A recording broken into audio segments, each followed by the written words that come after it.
नमस्कार साथियों, आप सभी का स्वागत है। दोस्तों, भारत आज 2.5 फ्रंट वार लड़ता है। ये 2.5 फ्रंट वार क्या है? भारत एक पाकिस्तान से लड़ता है और दूसरा चाइना से, और एक 0.5 है वह देश के अंदर ही जो कुछ गद्दार बैठे हैं उनसे भारत जंग लड़ता है। तो ये जो दिल्ली ब्लास्ट हुआ है वह 0.5 था, जो कि भारत को पूरा बर्बाद करने का सपना देख रहे थे। 10/11 को लाल किला पर एक बहुत बड़ा हादसा होता है। एक I-20 कार जो डॉक्टर उमर नबी राइड कर रहा था, जो जम्मू कश्मीर पुलवामा साइड का रहने वाला था, वो जो पूरा षड्यंत्र रचा था, उन्होंने पूरा देश को झकझोरने का जो षड्यंत्र रचा था का पर्दाफाश हुआ है। हो सकता है कि आने वाले समय में उच्च अधिकारी, पुलिस ऑफिसर, वकील, ये सब भी इस षड्यंत्र में आ जाए। अभी तो केवल डॉक्टर मॉड्यूल ही हमारे देश में चारों तरफ फैला है, जिसकी पुष्टि हमारे सुरक्षा बलों द्वारा गिरफ्तार करके की गई। जैसे मोहम्मद के पोस्टर श्रीनगर में अक्टूबर महीने में ही लगाए जाना शुरू कर दिए थे, और जब चारों तरफ पोस्टर लगा तो हड़कंप मचा। तो जब सीसीटीवी में देखा गया तो ये पता चला कि एक शख्स है जो डॉक्टर आदिल राठर, वह आकर चारों तरफ पोस्टर लगाए जा रहा है। और जब ये पोस्टर लगा था तो आमतौर पर इग्नोर कर दिया जाता है। जम्मू कश्मीर में ऐसे पोस्टर लगभग आपको हमेशा दिख जाते हैं, जिसे इग्नोर कर दिया जाता है। लेकिन ये जो आईपीएस जीबी संदीप चक्रवर्ती है, उन्होंने इसे देखा और उन्होंने सोचा कि नहीं, जरूर कुछ ना कुछ षड्यंत्र रचा जा रहा है, इसके पीछे कुछ ना कुछ बड़ी वजह है, जिसे वह पर्दाफाश करने के लिए सीसीटीवी फुटेज देखते हैं और डॉक्टर आदिल राठर को गिरफ्तार करते हैं। बहुत लोग बोल रहे हैं कि सुरक्षा बलों द्वारा हमारे देश के सिक्योरिटी का बहुत बड़ा फेलियर है कि जो दिल्ली पर जो ब्लास्ट हो गई। लेकिन हम आज भी सैल्यूट करते हैं हमारे सुरक्षा बलों का, जिन्होंने बहुत बड़ा हादसा होने से टाल दिया। अगर यह पोस्टर नहीं पकड़ा गया रहता और ये डॉक्टर आदिल नहीं पकड़ाया रहता तो शायद हो सकता था आज हमारे देश में बहुत ही बड़ा हादसा हो सकता था। एक तो उधर पोस्टर वाला षड्यंत्र रचा जा रहा था, और दूसरी तरफ रायसिन नाम का शहर ब्लास्ट करने की कोशिश की जा रही थी, बायोलॉजिकल वॉरफेयर, जिसकी वजह से हजारों दर्जनों लोगों की एक साथ मौत हो जाए। ऐसी षड्यंत्र रची जा रही थी, जिसे पर्दाफाश किया गया और 3 डॉक्टर गिरफ्तार हुए। ये 3 डॉक्टर और आदिल से जब पूछताछ जब की गई तो एक और शख्स का नाम आता है, जिसका नाम था डॉक्टर मुजम्मिल। जब इसको गिरफ्तार किया गया तो इसके घर 350 केजी अमोनियम नाइट्रेट प्राप्त हुआ, जो एक विस्फोटक पदार्थ है। इसके लॉकर से इतने सारे अमोनियम नाइट्रेट प्राप्त किए गए, और जब इन सबको जब सुरक्षा बलों ने कसा और थोड़ा, आप समझ सकते हैं, जो डोज दिया गया, तब पता चलता है कि इसके पीछे एक बहुत बड़ी खतरनाक महिला का साजिश है, जो इन सबको फंड दे रही थी। इन सबको फंड देने का काम डॉक्टर शाहीन कर रही थी। दोस्तों, आप ये शाहीन को नॉर्मल लेडी मत समझिए। ये लड़की ऐसी है, इसका माइंडसेट ऐसा है कि इसने अपने बच्चों तक को छोड़ दिया। क्यों छोड़ा? कि हमें जिहाद पूरा करना है, हमें मासूम लोगों को मारना है। आप सोच सकते हैं कि अगर कोई अपना हस्बैंड छोड़ दे तो एक बार सोचा जा सकता है, लेकिन इसने तो अपना बच्चा ही छोड़ दिया कि हम लोग मासूम लोगों को मारेंगे। दोस्तों, यह लड़की का मकसद था जैसे मोहम्मद के वुमेन विंग को भारत में स्थापित करना। ये जैसे मोहम्मद क्या है? जैसे मोहम्मद एक आतंकवादी संगठन है, जिसका जो चीफ है मसूद अजहर। पुलवामा आतंकी हमला तो पता ही होगा, जिसमें हमारे 40 से ज्यादा जवान शहीद हुए थे। एक शख्स था जिसका नाम था उमर फारूक।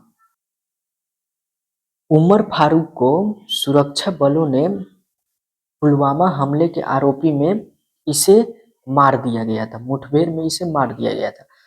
और ये उमर फारूक कौन है? ये जो मसूद अजहर है इसका भतीजा है उमर फारूक। और ये मसूद अजहर कौन है? एक बहुत बड़ा ही आतंकवादी है जिसने जैसे मोहम्मद को जैसे संगठन को बनाया था, और इसका अभी चीफ भी यही है। और ये जो उमर फारूक जिसे पुलवामा हमला दोषी में मार गिराया गया था, इसकी जो पत्नी है जिसका नाम अफीरा बीबी है उमर फारूक की पत्नी अफीरा बीबी। और एक और जो लेडीज है जो मसूद अजहर की बहन जिसका नाम सादिया अजहर है, इन दोनों ने मिलकर डॉक्टर शाहीन है इसका ब्रेन वॉश किया और इससे बोला कि तुम भारत में भी टेररिस्ट ग्रुप का संगठन करो, भारत में भी हम लोग आतंकवाद को समर्थन दिलवाएंगे। तो इस शाहीन का काम यही था, पहला था कि फंड करना और दूसरा था कि भारत में महिलाओं को ब्रेन वॉश कर कर यहाँ पे आतंकवादी संगठन बनाया जाए। तो शाहीन तो गिरफ्तार कर दिया जाता है 10 नवंबर को। डॉक्टर शाहीन क्या बोलती है गिरफ्तार में, जब उसे पूछताछ की जाती है तो वह बोलती है जो उमर है जो कार जो ड्राइव कर रहा था वह भारत में 200 जगहों पर ब्लास्ट करने के प्लानिंग कर रहा था। मतलब पूरे भारत को सदमा में डालने का प्लानिंग कर रहा था, पूरे भारत को नर्क बना देंगे, ऐसा ब्लास्ट करेंगे कि पूरा देश सदियों तक इसे भूल ना पाए। तो जब सभी डॉक्टर्स जब गिरफ्तार हो गए तो उमर के ऊपर प्रेशर बना कि अब हम भी गिरफ्तार होने वाले हैं, कि अब हम भी पकड़ा जाएंगे। इसीलिए उसने लास्ट में जाकर रेड फोर्ट के पास ब्लास्ट कर दिया। जो अल फला यूनिवर्सिटी है एक सेंटर रहा है इन सभी टेररिस्ट का, यहीं से पूरी प्लानिंग की रची जा रही थी। दोस्तों अल फला यूनिवर्सिटी का जो ऑनर है जावेद अहमद जिसने इस यूनिवर्सिटी का स्थापना की थी, 3 साल के लिए तिहाड़ जेल जा चुका है, 3 साल के लिए। उसके बाद आकर इसने यूनिवर्सिटी की स्थापना की थी और यही यूनिवर्सिटी पर ये सारे डॉक्टर जो थे, कोई टीचर कोई प्रोफेसर कोई स्टाफ के रूप में काम किया और इसी यूनिवर्सिटी से पूरा मैप किया जा रहा था, पूरा डिकोड किया जा रहा था कि कैसे भारत में एक सीरियल ब्लास्ट करेंगे। इनका प्लानिंग था 6 दिसंबर को ब्लास्ट करने का। 32 कार इन्होंने पहले से ही प्लॉट कर दिए थे जिससे यह ब्लास्ट करेंगे, और दूसरा प्लानिंग था 26 जनवरी को लाल किला के पास ब्लास्ट करने का। 6 दिसंबर को क्यों ब्लास्ट करने का प्लानिंग था? क्योंकि बाबरी मस्जिद का इसी दिन बाबरी मस्जिद को हटाया गया था इसी दिन, इसीलिए इन्होंने सोचा था कि 6 दिसंबर को हम लोग बदला लेंगे बाबरी मस्जिद का, कि 32 कार के साथ ब्लास्ट करेंगे जिससे पूरे देश में हड़कंप मचेगा, मीडिया अटेंशन आएगा, जिससे पूरा इंटरनेशनल मुद्दा बन जाएगा और भारत की बदनामी भी होगी, प्लस इतने निर्दोष लोग मारे जाएंगे। बाद में जब इनसे पूछताछ होती है तो पता चलता है कि ये जो पूरा जो षड्यंत्र रचा गया था उसमें एक थ्रीमा ऐप का यूज किया गया था। थ्रीमा ऐप जो भारत में पिछले सालों से बैन है, लेकिन फिर भी इन्होंने इस ऐप को यूज किया कन्वर्सेशन के लिए। तो ये तो सिक्योरिटी के लिए एक खतरा भी है कि जो ऐप भारत में बैन है उसे फिर से इस्तेमाल किया जा रहा है, वो भी किसके द्वारा? आतंकवादियों द्वारा। अगर पोस्टर वाला केस संदीप चक्रवर्ती सर जी ने नहीं उठाया होता और इस केस को सीरियस नहीं लिया रहता तो शायद हमारा देश एक बहुत बड़ा आतंकवादी हमला के लिए इंतजार कर रहा होता, और एक ऐसा हमला होता है जिसे सदियों तक हमारा देश भुला नहीं पाता।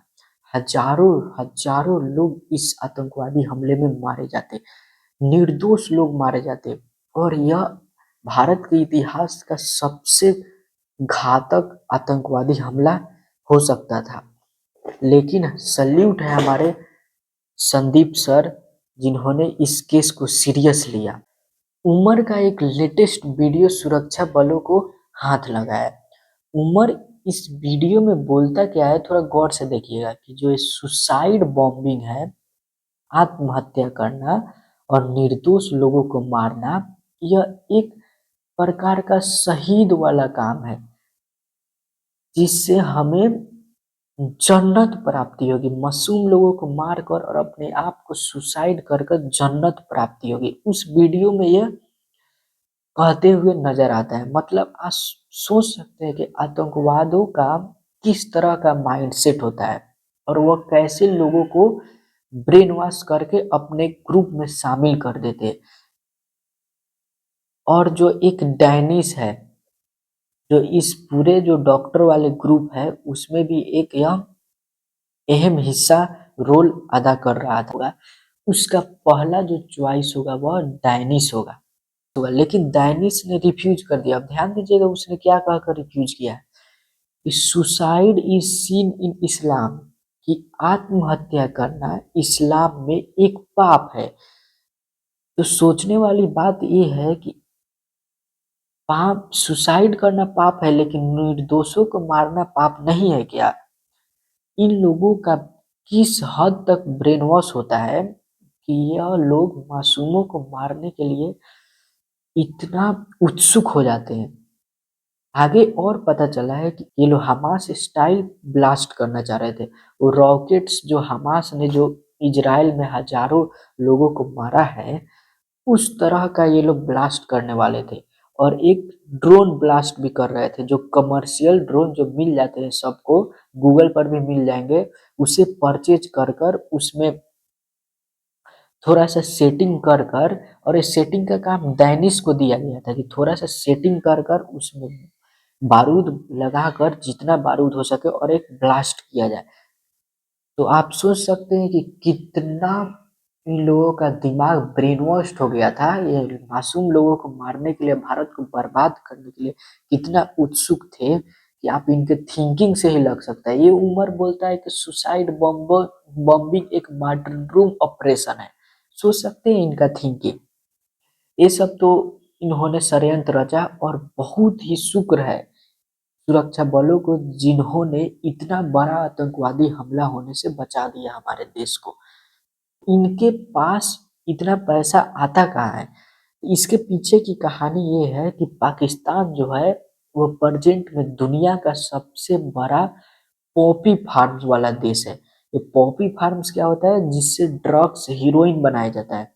पूरे वर्ल्ड का सबसे one of the largest Poppy farms exporter है और प्रोड्यूसर है पाकिस्तान। ये जो बलूचिस्तान इलाका है, यहाँ पे 10,000 से ज्यादा हेक्टर एग्रीकल्चर लैंड केवल पॉपी फार्म्स के लिए ही दिए गए हैं। यहाँ के जो फार्मर्स है, इनको पाकिस्तान आर्मी मिलिट्री द्वारा सपोर्ट किए जाते हैं। और ये जो पॉपी फार्म्स है, जो ड्रग्स है, हीरोइन, इसको यूरोप में बेचा जाता है, जिसको इन्होंने को पैसे मिलते हैं और ये फंड करते हैं और टेररिस्ट को सपोर्ट करते हैं। हमें इंतजार है, केवल नींव तो रखी जा चुकी है। ऑपरेशन सिंदूर से तो पाकिस्तान को मुंहतोड़ जवाब मिल गया है, लेकिन अब भारत को ऑपरेशन इंडोर और प्लस ऑपरेशन सिंदूर 2.0 करना होगा। भारत इसके लिए रेडी भी है। अब आगे देखना होगा कि भारत किस तरह इस आतंकवादी हमला का जवाब देता है, कैसे पाकिस्तान को फिर से घुटने पर आने पर मजबूर करता है।